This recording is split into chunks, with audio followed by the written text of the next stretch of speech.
मैं ये बात आज तक किसी को नहीं बताई थी, लेकिन जो मैंने देखा, जो मैंने पढ़ा, उसके बाद चुप रहना मुश्किल हो गया। शायद इसलिए भी क्योंकि जो डायरी मेरे पास है उसमें आज की डेट भी लिखी हुई है। मेरा नाम अर्जुन है। मैं एक नॉर्मल सा स्टूडेंट था। Average marks, average life. School का वो क्लासरूम जहां हम रोज बैठते थे, वहां लास्ट बेंच हमेशा खाली रहती थी। टीचर्स बोलते थे वहां मत बैठो। रीजन कोई नहीं देता था, बस एक अजीब सा रूल था। और हम जैसे स्टूडेंट्स रूल्स को तब तक फॉलो करते हैं जब तक उन्हें तोड़ने का मौका न मिल जाए। उस दिन भी ऐसा ही हुआ।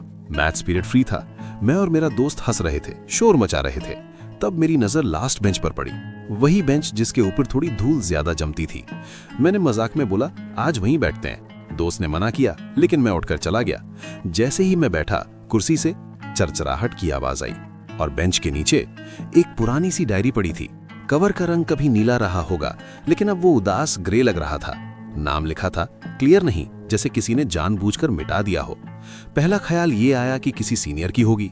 मैंने डायरी खोली। पहला पेज खाली, दूसरा भी, तीसरा भी। जब चौथा पेज आया, मेरी सांस थोड़ी रुक सी गई। उस पर मेरी हैंडराइटिंग थी, बिल्कुल मेरी जैसी। हर लूप, हर कर्व।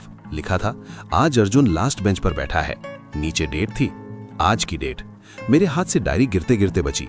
दोस्त ने देखकर हंस दिया, बोला तू ही लिख के भूल गया होगा।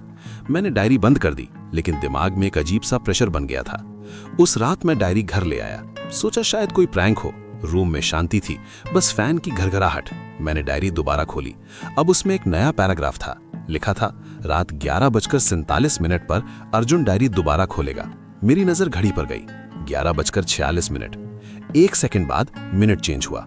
मेरा गला सूख गया। मैं चाहता था डायरी बंद कर दूं, फेंक दूं, लेकिन आंखें लाइंस पर चिपक चुकी थीं।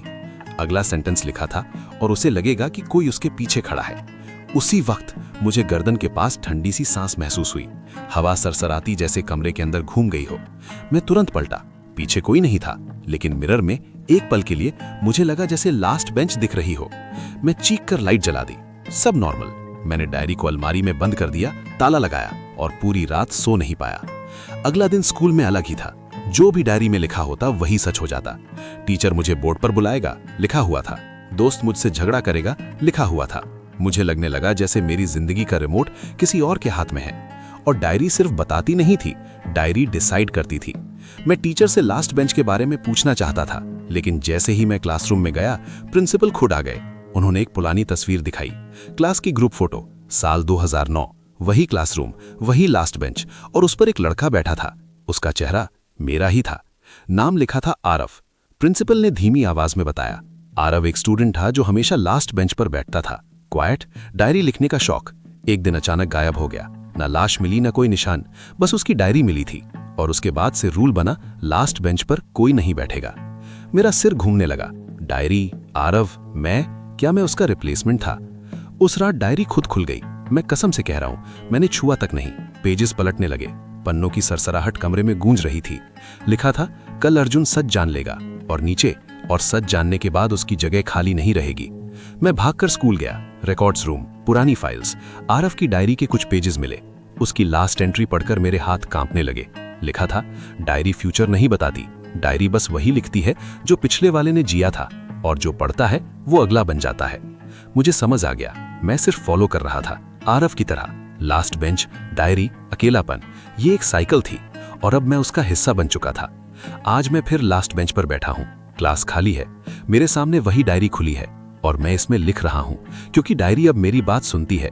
मैंने लिखा है, जो भी ये डायरी पढ़ेगा वो मेरी जगह लेगा। अगर आप ये कहानी सुन रहे हैं, शायद आप समझ गए होंगे, क्योंकि डायरी के आखिरी पेज पर एक नया नाम लिखना शुरू हो चुका है, और हैंडराइटिंग बिल्कुल आपकी जैसी है।